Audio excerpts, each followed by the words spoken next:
કલ્પના કરો કે ફાંસીનો માછડો તૈયાર છે, બ્રિટિશ સૈનિકો અને જેલરો ચારે બાજુ ઊભા છે. બહુ ડરામણું દૃશ્ય. બરાબર. સામાન્ય રીતે આવા સમયે કોઈ પણ કેદીના ચહેરા પર મોતનો ખૌફ હોય, આંખોમાં આંસુ હોય કે એક પ્રકારની લાચારી હોય. સાચી વાત છે. પરંતુ તેમની સામે ઊભેલો એક 19 વર્ષનો યુવાન હસી રહ્યો છે. તેના ચહેરા પર ભયનું નામ નિશાન નથી. અને સૌથી આશ્ચર્યની વાત એ છે કે તેના હાથમાં કોઈ હથિયાર નથી, પણ એક નાનકડું પુસ્તક છે. આ ખરેખર રૂંવાડા ઊભા કરી દે તેવી વાત છે. ચોક્કસ. આ દૃશ્ય માત્ર એક વાર્તા નથી, પણ ભારતના ઇતિહાસની એક જીવંત અને હચમચાવી મૂકનારી હકીકત છે. આજના આ ડીપ ડાઇવમાં આપ સૌનું સ્વાગત છે. નમસ્કાર.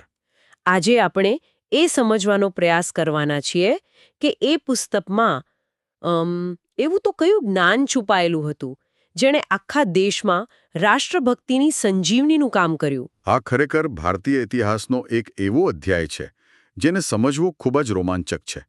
જુઓ, આજે આપણે જે પુસ્તક અને જે વિચારધારા પર પ્રકાશ પાડવાના છીએ તે છે શ્રીમદ ભગવદ્ ગીતા. એટલે ગીતાનું નામ પડતા જ કદાચ ધાર્મિક ગ્રંથ હોવાનો ખ્યાલ આવે. એકદમ બરાબર.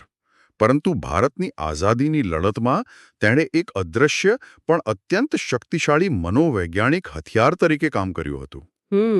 ગીતાએ એક આખી પેઢીમાં સાહસ, શૌર્ય, વીરતા, ધૈર્ય અને બલિદાનની ભાવનાનું એવું સિંચન કર્યું જેણે એક ક્રૂર સલ્તનતના પાયા હચમચાવી નાખ્યા. ઓકે, તો ચાલો આ બાબતને વિગતવાર સમજીએ, કારણ કે આ ડીપ ડાઇવનો મુખ્ય ઉદ્દેશ્ય માત્ર ઇતિહાસના પાના ફેરવાનો નથી, પણ એ પાછળનું વિજ્ઞાન સમજવાનો છે. ચોક્કસ.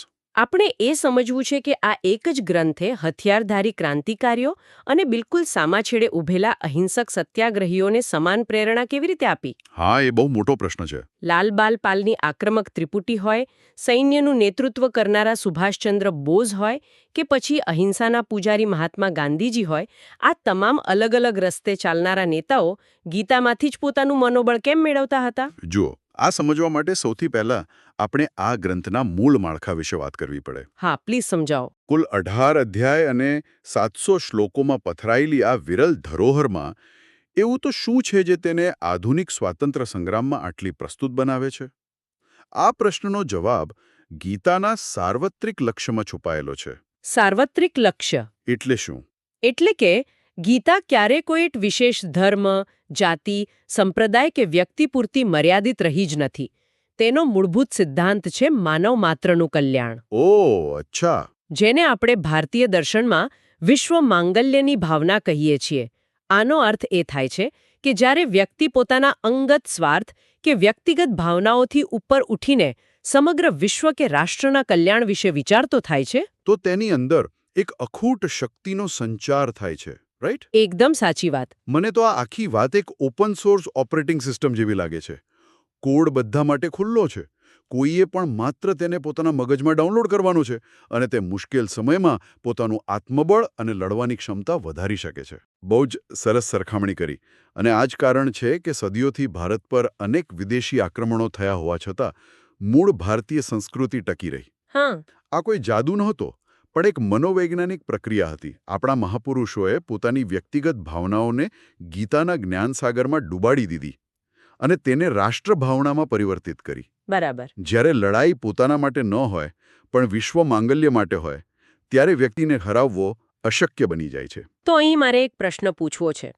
આ બધી સૈદ્ધાંતિક વાતો સાંભળવામાં ખૂબ સારી લાગે છે, પણ વાસ્તવિકતામાં જ્યારે કોઈ સશસ્ત્ર ક્રાંતિકારી અંગ્રેજો સામે લડવા જતો હોય, ત્યારે તેને પકડાવાનો અને ફાંસીએ ચડવાનો ડર તો હોય જ ને.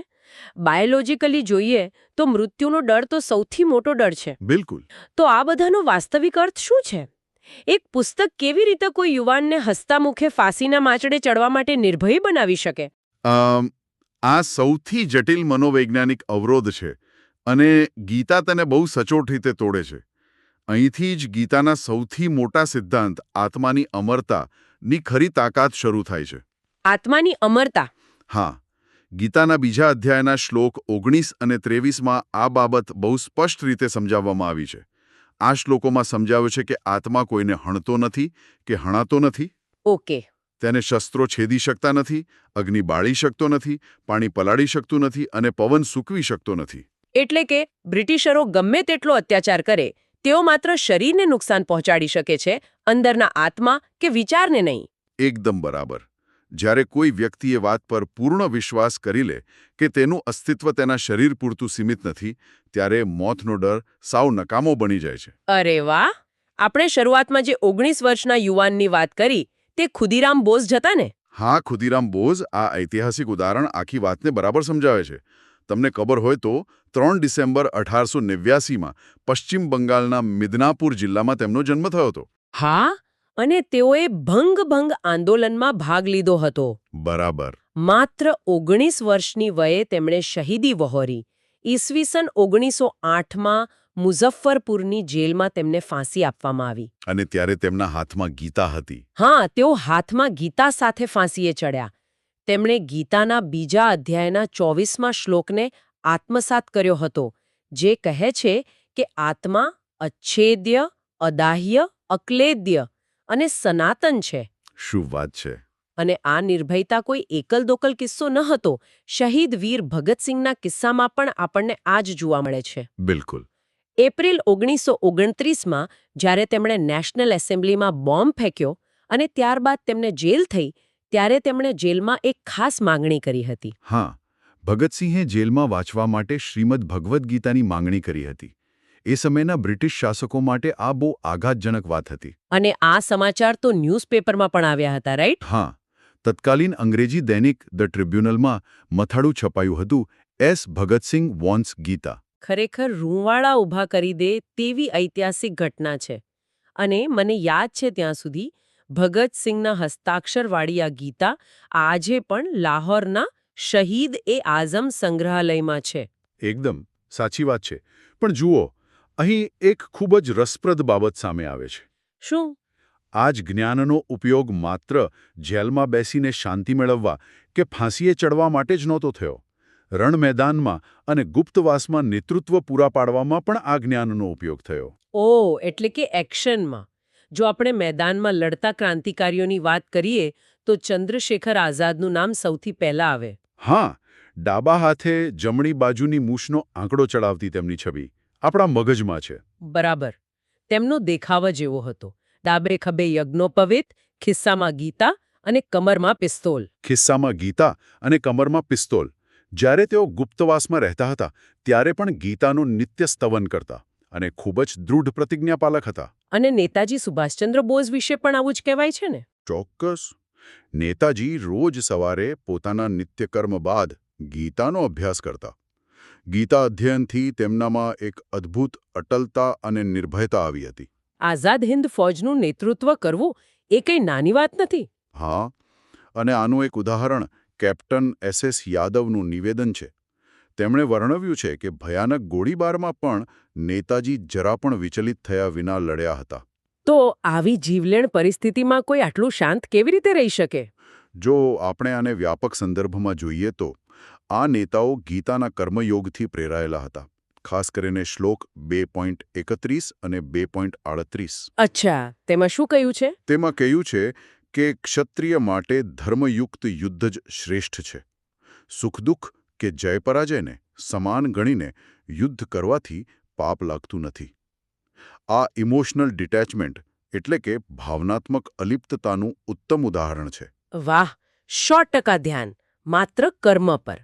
એટલે કે ક્રાંતિકારીઓને ફાંસીનો ડર ગીતાએ ભગાવ્યો અને મેદાનમાં સેનાપતિઓને સ્થિરતા આપી. બરાબર. પણ સ્વાતંત્ર્ય આંદોલનનો એક મજબૂત રાજકીય અને વૈચારિક પાયો પણ હતો. આ રાષ્ટ્રવાદી વિચારધારાવાળી ત્રિપુટી, એટલે કે લાલ, બાલ અને પાલ. હા, તેમણે પણ ગીતાને જ પોતાનો વૈચારિક આધાર બનાવ્યો હતો. જો આપણે લાલ એટલે કે પંજાબ કેસરી લાલા લજપતરાયની વાત કરીએ, જે સાયમન કમિશન સામેના વિદ્રોહના સૂત્રધાર હતા. હા, તેમનો વિચાર એ હતો કે સંસારની વિષમતામાં એક અખંડ એકતા છે. તેમણે કર્મ અને ફળનો સિદ્ધાંત અપનાવ્યો હતો. શ્લોક 2.47 કર્મ કરવામાં જ અધિકાર છે, ફળમાં નહીં. અને ત્રિપુટીના બાલ એટલે કે લોકમાન્ય બાલ ગંગાધર ટિળક. હા, એમનું પ્રસિદ્ધ સૂત્ર છે સ્વરાજ મારો જન્મસિદ્ધ અધિકાર છે. બરાબર. પણ તમને ખબર છે કે રાજદ્રોહના આરોપમાં તેઓ બર્માની માંડલે જેલમાં કેદ હતા. હા, અને એ જ જેલમાં તેમણે ગીતા રહસ્ય નામનું પુસ્તક લખ્યું હતું. અરે વાહ! એટલે જેલમાં બેઠા બેઠા આખું પુસ્તક? બિલકુલ. અને તેમનો વિચાર એ હતો કે મુક્તિની સાથે સાંસારિક કર્તવ્ય નિભાવવા પર ભાર મૂકવો જોઈએ. આ જ સાચો કર્મયોગ છે. શ્લોક 3.8 મુજબ કર્મ ન કરવા કરતાં કર્મ કરવું શ્રેષ્ઠ છે. સાચી વાત છે. અને આ જ ત્રિપુટીના પાલ એટલે કે બંગાળના વાઘ બિપિનચંદ્ર પાલ. હા, તેઓ ઉત્તમ વક્તા અને શિક્ષણવિદ હતા. ઉપનિષદ અને ગીતાના ગહન અધ્યયનને કારણે તેમણે જાતિવાદ અને સામાજિક બદીઓનો ખુલ્લેઆમ વિરોધ કર્યો હતો. ઓહ! એટલે સામાજિક સુધારણા માટે પણ ગીતા? હા ને, તેમણે શ્લોક 3.16નો આધાર લીધો. કર્તવ્યનું પાલન ન કરનાર મનુષ્ય ફોગટ જ જીવે છે. પણ અહીં મને એક બહુ મોટું આશ્ચર્ય થાય છે. એટલે મારે થોડું પુશબેક આપવું છે અહીં. હા, બોલો ને. એક પુસ્તક જે યુદ્ધના મેદાનમાં કહેવાયું છે તેનો ઉપયોગ વિશ્વના સૌથી મોટા અહિંસક આંદોલન માટે કેવી રીતે થઈ શકે? હા, આ જ તો ગીતાની અસલી મહાનતા છે. એટલે મને સમજાવશો મહાત્મા ગાંધીજીએ આનો ઉપયોગ કેવી રીતે કર્યો? જો, ગાંધીજી ગીતાને ગીતા માતા અને વિશ્વધર્મનું પુસ્તક કહેતા હતા. હા, અને તેમણે ગીતાનો ગુજરાતી અનુવાદ પણ કર્યો છે ને? એકદમ સાચું. તેમણે અનાસક્તિ યોગ નામે અનુવાદ કર્યો છે. ગાંધીજીના મતે ગીતા દીવા જેવી સ્પષ્ટ છે, વિવાદથી મુક્ત છે અને બુદ્ધિ તથા હૃદય બંનેને સંતોષ આપે છે. એટલે તેમના માટે અહિંસા અને આધ્યાત્મિકતાનો માર્ગ ગીતામાંથી જ પસાર થતો હતો. બિલકુલ. અને આ જ પરંપરા આચાર્ય વિનોબા ભાવેએ આગળ વધારી. વિનોબા ભાવે, જે ગાંધીજીના આધ્યાત્મિક ઉત્તરાધિકારી અને ભૂદાન ચળવળના પ્રણેતા હતા. હા, તેમણે બે બહુ જ મહત્વના પુસ્તકો આપ્યા, ગીતા પ્રવચનો અને ગીતા ચિંતનિકા. ઓકે. વિનોબાજી એક બહુ સુંદર સરખામણી કરતા. તેઓ માનતા કે તેમના શરીરનું પોષણ માતાના દૂધથી થયું છે, તેના કરતાં વધુ તેમના હૃદય અને બુદ્ધિનું પોષણ ગીતાના દૂધથી થયું છે. અરે વાહ! ગીતાનું દૂધ. હા, ગીતા તેમનું પ્રાણ તત્વ હતું. તો આ અહિંસક નેતાઓ માટે ગીતાનું કયો સિદ્ધાંત કામ કરતો હતો? અહીં સૌથી આકર્ષક બાબત એ છે કે ગીતા લોકસંગ્રહ એટલે કે લોક કલ્યાણ માટે આસક્તિ વિના કર્મ કરવાની પ્રેરણા આપે છે. શ્લોક 3.20માં જનક રાજાનું ઉદાહરણ આપીને આ જ સમજાવ્યું છે. અચ્છા, તો હું આજના ડીપ ડાઇવનો નિષ્કર્ષ કાઢું તો આ તમામ મહાપુરુષોએ ગીતામાંથી પ્રેરણા લઈ સમાજ સમક્ષ શ્રેષ્ઠ ઉદાહરણ પૂરું પાડ્યું છે. સાવ સાચી વાત. ગીતાનો શ્લોક 3.21 કહે છે તેમ શ્રેષ્ઠ પુરુષ જેવું આચરણ કરે છે, સામાન્ય લોકો તેનું જ અનુકરણ કરે છે. હા, આ બધી ચર્ચા પરથી મને અંતમાં એક પ્રોવોકેટિવ થોટ એટલે કે વિચારવા જેવો પ્રશ્ન મૂકવાનું મન થાય છે. ચોક્કસ, જણાવો. આજના આધુનિક યુગમાં જ્યાં આપણે માહિતીના અતિરેક અને માનસિક તણાવથી ઘેરાયેલા છીએ, જો એક પ્રાચીન પુસ્તક આટલા અલગ અલગ વિચારધારાવાળા નેતાઓને આઝાદીની લડત માટે સમાન માનસિક શાંતિ અને ફોકસ આપી શકતો હોય, તો શું આપણે આપણા રોજના વ્યાવસાયિક કે અંગત જીવનના યુદ્ધો જીતવા માટે આનો પ્રયોગ ન કરી શકીએ? એટલે કે ફળની ચિંતા કર્યા વગર માત્ર આપણા કર્તવ્ય પર ધ્યાન કેન્દ્રિત કરવાનો સિદ્ધાંત? એકદમ બરાબર. આ સિદ્ધાંત આજે પણ એટલો જ કામનો છે. આપ સૌ આના પર ચોક્કસ વિચાર કરજો. ફરી એકવાર ડીપ ડાઇવમાં જોડાવા બદલ આપનો ખૂબ ખૂબ આભાર. આભાર. નમસ્કાર.